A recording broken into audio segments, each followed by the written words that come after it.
దొంగ సాక్ష్యం. రామయ్య అనే ఆయన తన గ్రామం నుంచి కాలిబాటన సమీపంలో ఉన్న మరొక గ్రామానికి పోతూ ఉండగా ఒక మనిషి నెత్తిన నూనె బిందె పెట్టుకుని ఎదురు వచ్చాడు. బిందెలోది నూనె అని తెలిసి రామయ్య ఆ నూనె ఎంతకిస్తావు అని అడిగాడు. 9 రూపాయలు అన్నాడు నూనెవాడు. 5 రూపాయలకిస్తావా అన్నాడు రామయ్య. ఈ బిందెడు నూనె నీకు 5 రూపాయలకి ఇవ్వాలా? ఇది కొనే మొహమేనా? పద 3 రూపాయలకి ఇచ్చినా కొనలేవు నువ్వు అంటూ నూనెవాడు నోరు పారేసుకున్నాడు. రామయ్యకు కోపం వచ్చింది. ఆయన నూనెవాడితో, నా ఇష్టం వచ్చిన ధర నేను అడుగుతాను, గిడితే ఇస్తావు, లేకపోతే నీ దారిన నువ్వు పోతావు, అంతేగాని మాట మర్యాద లేకుండా ఇష్టం వచ్చినట్టు మాట్లాడతావా? ఏమన్న మనిషివి అంటూ చేతులూపుతూ మీదికి వచ్చాడు. రామయ్య చెయ్యి తగిలి ఎక్కడ నూనె బిందె పడిపోతుందోనని నూనెవాడు తల వెనక్కు లాక్కున్నాడు.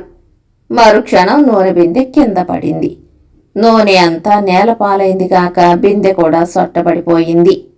రామయ్య నూనెవాడికి తగిన శిక్షే అయిందనుకుని సంతోషిస్తూ గబగబా సాగిపోయాడు. నూనెవాడు మాత్రం జరిగిన నష్టానికి గొడ్ల నీళ్లు కుక్కుకుంటూ అక్కడే చతికెలబడిపోయాడు.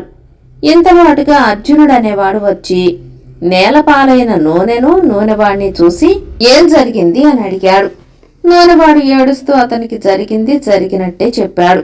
అంతా విని అర్జునుడు, ఇంత నష్టం జరిగితే నీ గతి ఏం కాను? న్యాయాధికారి దగ్గర నేను చెప్పినట్టు ఫిర్యాదు చేస్తివా? నీకు నూనె ఖరీదు, బిందె ఖరీదు కూడా వస్తుంది. నీ తరపున నేను సాక్ష్యం చెబుతాను. సాక్ష్యం చెప్పినందుకు నాకు 5 రూపాయలు ఇయ్యి చాలు అన్నాడు. ఎట్లా ఫిర్యాదు చేయాలంటావు అని నూనెవాడు అడిగాడు. అర్జునుడు చెప్పాడు. తన ఫిర్యాదు నెగ్గుతుందని నూనెవాడికి తోచింది. అతను వెళ్లి న్యాయాధికారి దగ్గర ఫిర్యాదు చేశాడు. న్యాయాధికారి నౌకర్ల చేత రామయ్యను కూడా న్యాయస్థానానికి పిలిపించి నూనెవాడిని ఏం జరిగింది చెప్పమన్నాడు.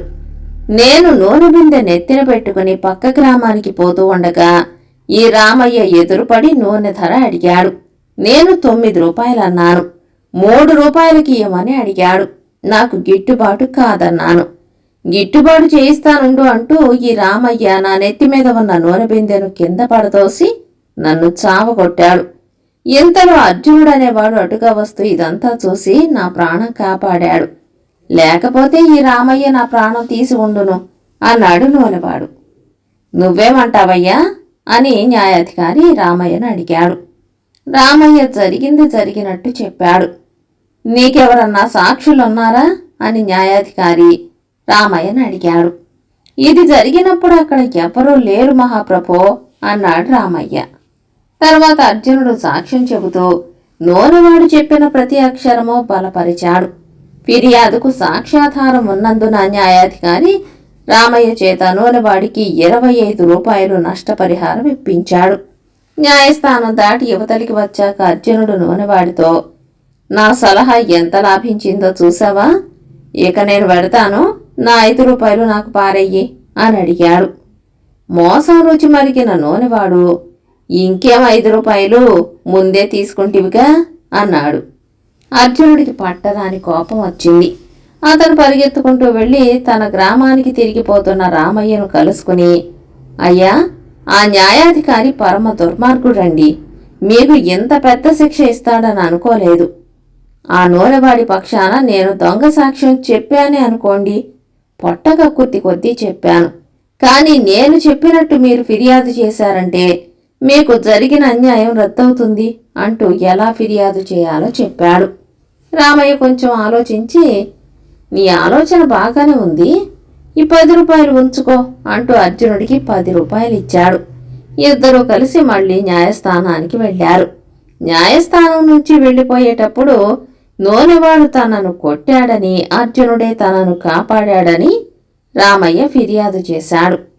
న్యాయాధికారి నూనెవాడిని పిలిపించి, నీకు జరిగిన అన్యాయానికి పరిహారం ఇప్పిస్తుంది కదా, మళ్ళీ రామయ్యను ఎందుకు కొట్టావు అని అడిగాడు. నేను కొట్టలేదండి, నేను ఆ రామయ్యను మళ్ళీ చూడను కూడా లేదు అన్నాడు నూనెవాడు. కానీ నూనెవాడు రామయ్యను చంపబోయినట్టు, తాను అడ్డుపడి రామయ్యను కాపాడినట్టు అర్జునుడు సాక్ష్యం చెప్పాడు. ఇప్పుడేమంటావు అన్నాడు న్యాయాధికారి నూనెవాడితో. అయ్యా, వాళ్ళ మాటలు నమ్మకండి. నాకు తమరు పరిహారం ఇచ్చారన్న కోపంతో ఈ ఇద్దరూ కలిసి ఈ అబద్ధం సృష్టించారు అన్నాడు నూనెవాడు. రామయ్య అబద్ధం సృష్టించాడంటే నమ్మవచ్చు, కాని ఈ సాక్షి ఇంతకు ముందు నీ సాక్షే కదా, ఇతనెందుకు అబద్ధం చెబుతాడు అన్నాడు న్యాయాధికారి. నూనెవాడు చిక్కులో పడ్డాడు. అప్పుడు రామయ్య న్యాయాధికారితో, తమకు కావలసింది సాక్ష్యమే గాని నిజం కాదనుకున్నాను.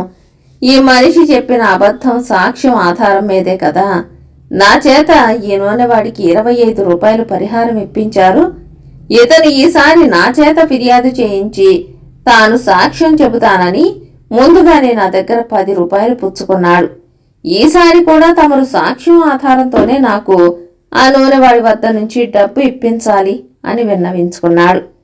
న్యాయాధికారికి 10 మందిలోనూ తల తీసేసినట్టయింది. అర్జునుణ్ణి సోదా చేస్తే 10 రూపాయలు దొరికాయి. నూనెవాడు కూడా తాను చేసిన ఫిర్యాదు తప్పుడు ఫిర్యాదేనని ఒప్పుకోక తప్పలేదు. న్యాయాధికారి రామయ్య డబ్బు రామయ్యకిప్పించి దొంగ సాక్ష్యం చెప్పినందుకు అర్జునుణ్ణి కారాగృహంలో పెట్టించాడు. కథా సమాప్తం.